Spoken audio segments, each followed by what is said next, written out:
মন্দ কথা রেসিপি। মন্দ কথা রেসিপি ইস্ট বেঙ্গল নিয়ে একটা একটা মজার একটু আলোচনা করবো, একটু হালকা একটা আলোচনা করব।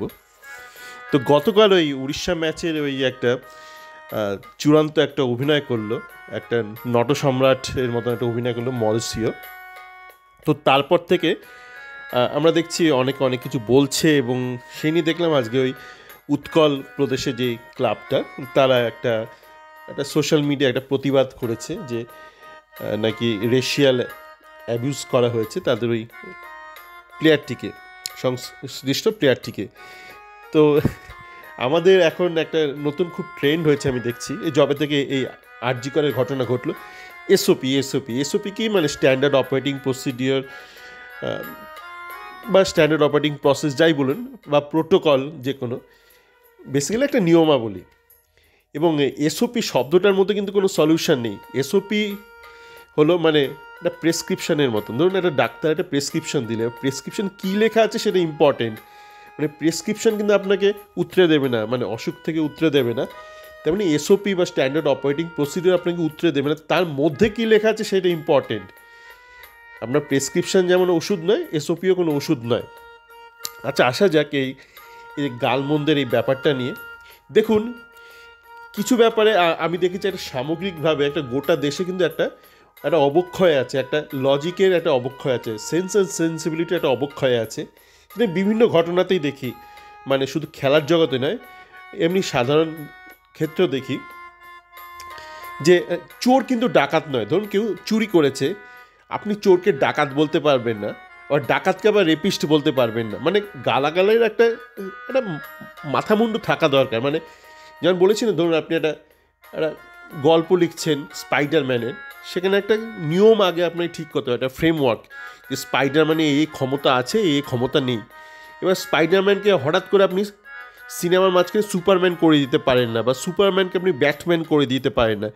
তেমনই কেউ যদি চুরি করে, যেমন গতকাল মরিসও যেটা করলো, আপনি তাকে চোর বলতে পারেন, আপনি তাকে ঠক বলতে পারেন, আপনি তাকে জোচ্চোর বলতে পারেন, 420 বলতে পারেন, কিন্তু আপনি তাকে ডাকাত বলতে পারেন না, আপনি তাকে রেপিস্ট বলতে পারেন না, আপনি তাকে অন্য কোনো মানে রেশিয়ালি অ্যাবিউজ করতে পারবেন না। মানে চোরের জন্য তো আলাদা একটা তো আছেই, 420 আমাদের আইন কানুনে আছেই তো একটা ক্লজ আইনের।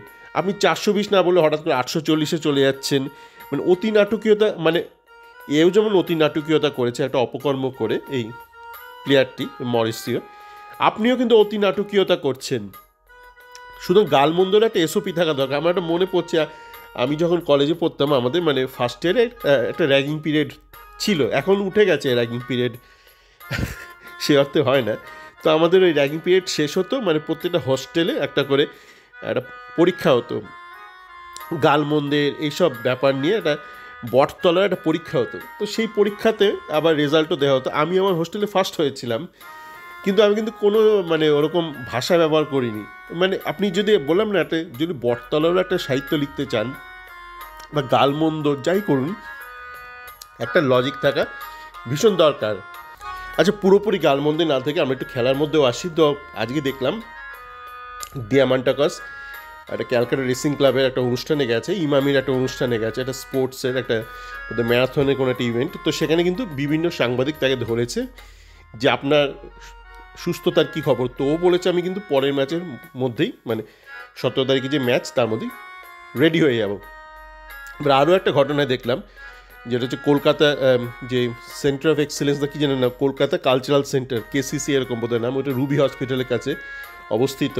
ইমামির একটা ফেসিলিটি, মানে বেসিক্যালি এক্সিবিশন প্লেস।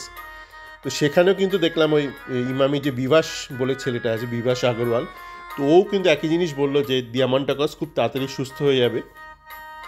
তবে সাউলের ক্ষেত্রেও বললো যে সেটা এক্সট্রা টাইমে আপনারা দেখে নেবেন, যে সাউলের মোটামুটি জানুয়ারি আগে সম্ভাবনা নেই সুস্থ হবার। তো কালকে জানি না হঠাৎ করে কিছু সাংবাদিক হঠাৎ করে রটিয়ে দিয়েছিল যে দিয়ামান্টাকাস গোটা মরশুমের জন্য আউট হয়ে গেল। জানি না এটা কেন করা হলো, ক্লেটনকে কি বাঁচানোর জন্য করা হলো? এবার ক্লেটন কিনে আমি কি বলবো, আজকেই সকালে একজনের সঙ্গে কথা হচ্ছিল, মানে আমার চ্যাট ফোরামে, বুঝলো দিয়ামান্টাকাস যদি না ফিরতে পারে তাহলে ক্লেটনকে কিন্তু আমাদেরকে ব্যাকআপ হিসেবে ভাবতে হবে। দেখুন, এটা হতে পারে না, মানে ব্যাকআপ মানে আপনার ছাতার ব্যাকআপ আপনার মানে হাফ প্যান্ট হতে পারে না। একটা লজিক্যাল কিছু একটা হতে হবে। ছাতার ব্যাকআপ আপনার রেনকোট হতে পারে, ছাতার ব্যাকআপ হঠাৎ করে হাফ প্যান্ট হতে পারে না, যে ছাতা নেই, ছাতা ভুলে গেছে, হাফ প্যান্ট, মানে হাফ প্যান্টটা খুলে আপনি কি মাথায় দেবেন? তো ক্লেটন কিন্তু কখনোই দিয়ামান্টাকাসের ব্যাকআপ নয়, যদিও তাকে মানে হাফ প্যান্টটাকে আমরা ছাতার বিকল্প বা ছাতার ব্যাকআপ হিসেবে বেচার চেষ্টা করেছি, মানে কোয়াদ্রাত করেছি, নিতু করেছে, এবং শুধু তারাই নয়, সংখ্যাগরিষ্ঠ ইস্টবেঙ্গল ফ্যানও করেছে। আমি আবারও বলছি, মোর দ্যান 90% ইস্টবেঙ্গল ফ্যান কিন্তু ক্লেটন ক্লেটন বলতে পাগল ছিল। গত বছর 2024 সালে, মানে সরি এবছর তো এখনও 2024-এই আছি আমরা, আমাকে একাধিকবার কলকাতায় যেতে হয়েছিল, ব্যক্তিগত কাজে যেতে হয়েছিল, কিছু ভালো কাজ, কিছু মানে অপ্রীতিকর ব্যাপারে, যেরকম হয় জীবন চললে তো কিছু ঘটনা ঘটবে। তো যাকে তো সেরকমই একবার ওই মানে যখন আমি গিয়েছিলাম তখন ওই বার পুজো ছিল, তো বার পুজোয় আমি ভিডিওটা আপলোড করেছিলাম, একটা তুলেছিলাম ছোট্ট একটা, গিয়েছিলাম যখন মোবাইলে একটা তুলেছিলাম। তো সেখানে আপনি দেখবেন ক্লেটন যখন ঢুকছে মনে হচ্ছে আল্লু অর্জুন ঢুকছে, আল্লু অর্জুন ঢুকছে, আর মানে হঠাৎ করে মানে সবাই ক্লেটন ক্লেটন বলে চিল্লাতে শুরু করছে। এবং আমি তার মধ্যে কিন্তু আমি বলেছিলাম ইস্টবেঙ্গল ফ্যানরা মূর্খ, অফিসিয়ালরা মূর্খ, এবং কোচ যারা যারা ক্লেটনকে রাখছে প্রত্যেকে মূর্খ। আমি বলেছিলাম না, মানে যখন সবাই এক কথা বলে আমি কিন্তু উল্টো কথা বলি, মানে আমি ছাড়াও আমার চ্যাটফর্মে এরকম কতিপয় কিছু ব্যক্তি আছে যারা স্রোতের উল্টো দিকে হাঁটে, মানে স্রোতের দিকে আপনি হাঁটছে মানে যে আপনি ঠিক কথা বলছেন তা কিন্তু মানে নেই। কথা আছে না, গড্ডালিকা প্রবাহ, মানে ভেড়ার পালও কিন্তু একই দিকে হাঁটে, মানে এটা কোনো মানে নেই যে সংখ্যাগরিষ্ঠ যা বলছে মানে সেটাই ঠিক বলছে।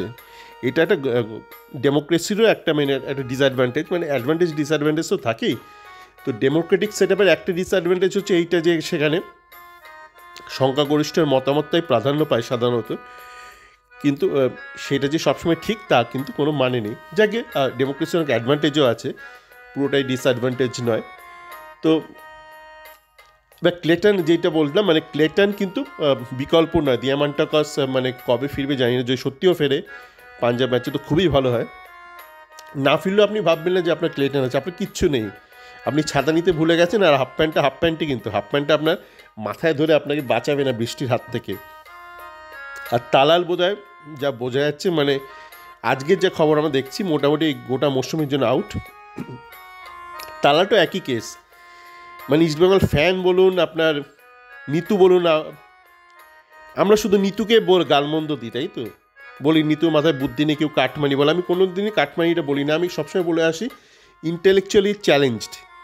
শুধু তারাই সেই নয়, মানে এরকম লিডারশিপে যারা আছে ক্লাবের প্রচুর ব্যক্তি ইন্টেলেকচুয়ালি চ্যালেঞ্জড। এবং কেন চ্যালেঞ্জ, তার কারণ ম্যাক্সিমাম ফ্যানই চ্যালেঞ্জড। দেখুন লিডারটা কোত্থেকে আসে, একটা সমাজের লিডার তো আসে মানে সমাজ থেকেই আসে। তো সমাজে ম্যাক্সিমাম লোক যদি ইন্টেলেকচুয়ালি চ্যালেঞ্জড হয়, তা লিডারও তো চ্যালেঞ্জ হবে। কেন এই সমাজের মধ্যে থেকে তো আসে। এবার সমাজে যদি ম্যাক্সিমাম মানুষ, যদি 95% মানুষ ইন্টেলেকচুয়ালি চ্যালেঞ্জড হয়, তো সেখান থেকে যারা লিডার বেরোবে, মানে আপনার নিতু বা যেই হোক, সে কি মানে খুবই মানে ক্ষুরোধার মস্তিষ্ক সম্পন্ন হবে তো না। কোত্থেকে নিল না, তালালকে অ্যাওয়ার্ড দিয়েছে তাই নিয়ে নেওয়া হয়েছে। মানে অ্যাওয়ার্ড দেখে কি আপনি কখনো সিলেক্ট করবেন আপনার জীবনসঙ্গী বা আপনি জীবনে কার সঙ্গে চলবেন? তারা তো সেই মানে প্রথম ইন্ডিয়ান আইডলে সে অমিত বলে একটা ছেলে ছিল, মানে গৌহাটির বেশ ভালো গাইতো, কিন্তু তখন ওই SMS করার একটা কনসেপ্ট ছিল, SMS-এ পয়সাও লাগতো। মানে দার্জিলিং থেকে এত SMS হলো নেপালিদের, যে প্রশান্ত তামাং বলে একটা অশিক্ষিত একটা ছেলে, মানে গান বাজনে অশিক্ষিত ছেলে, সে ঠিকঠাক গাইতো, মানে বাথরুম সিঙ্গার, কিন্তু সে চ্যাম্পিয়ন হয়ে যায়। সে অমিত ছেলেটা চ্যাম্পিয়ন হয়নি। অমিতকে পরে অনেক বছর বাদে, তখন আমি মায়ামিতে ছিলাম, মায়ামিতে একটা দুর্গাপূজায় অনুষ্ঠানে ও এসেছিলো, তখন দেখি অমিতও মনে হয় না খুব বেশি দাঁড়াতে পেরেছে, কিন্তু মানে ও অন্তত শিক্ষিত ছিল, গৌহাটির বোধহয় খুব সম্ভবত ছেলেটা। তো আপনি কিন্তু এই ব্যাপারগুলো একটু মাথায় রাখবেন, মানে আর একটু লজিকটা রাখবেন। যেমন আজকে দেখছি, মানে আজকে তো আমরা দেখতে পেয়েছি না যে ওই ভদ্রলোক যেই কি ঘোষ যেন, উনি বোধহয় বেলে ছাড়া পেয়েছেন ওই আর্যিকর ঘটনায়, তো সেই নিয়ে অনেকে গালমন্দ করছে। দেখুন আপনাকে একটা জিনিস বুঝতে হবে, ওই ব্যক্তি যাই করে থাকুক উনি খুনির সাথে জড়িত নয়, উনি মানে ফাইন্যান্সিয়াল স্ক্যান্ডাল, স্ক্যাম, করাপশন তার সাথে জড়িত। আইন আর আবেগের মধ্যে ফারাক থাকা দরকার। মানে আপনি আবেগের চোট অনেক কিছু ভাবতে পারেন, কবিতাও লিখতে পারেন, কিন্তু আইনকে কিন্তু লজিক মেনে চলতে হবে। মানে জাজ সাহেব যদি কবি হয়ে যান তাহলে খুব মুশকিল। জাজকে জাজ থাকতে হবে, আইন মেনে লজিক্যালি সিদ্ধান্ত নিতে হবে। আপনি দুমদাম করে মানে কাউকে জামিন থেকে বঞ্চিত করতে পারেন না, বেল ইজ ডিফল্ট। কিন্তু আমাদের দেশে হঠাৎ করে এমন একটা পাবলিকের মধ্যে একটা এসে গেছে একটা একটা ইনসানিটি, লজিক্যাল ইনসানিটি। এই ম্যাক্সিমাম পাবলিক কিন্তু প্রত্যেকটা কাজে, এই যে আজকে দেখছেন না ডিয়েগো মরিসে চুরি করলো, হঠাৎ করে লোকে তাকে গালমন্দ দিতে শুরু করলো, মানে রেশিয়াল অ্যাবিউজ। কেন? ও তো চুরি করেছে, ও তো চোর। চোরকে আপনি ডাকাত বলছেন কেন? চোরকে আপনি রেপিস্ট বলছেন কেন? চোরকে আপনি অন্য কিছু গালমন্দ করছেন কেন? গালাগালটাও কি ঠিকঠাক করে দিতে পারেন না আপনারা জীবনে? চোরকে চোর না বলে আরও হাজার ঘন্টা জিনিস বলছেন, করে ব্যাপারটাকে আপনার ডিস্ট্র্যাক্ট করে দিচ্ছেন পাবলিককে, মূল দিক থেকে ব্যাপারটা ঘুরিয়ে দিচ্ছেন আপনারা। মানে মূল দিক থেকে কে ঘোরায়? বাংলাদেশে এত ঝামেলা হলো, ঝামেলা ঠিক আগেই একজন বিশাল ধনী ব্যবসায়ী বিশাল ফেসেছিল একটা ঘুষকাণ্ডে।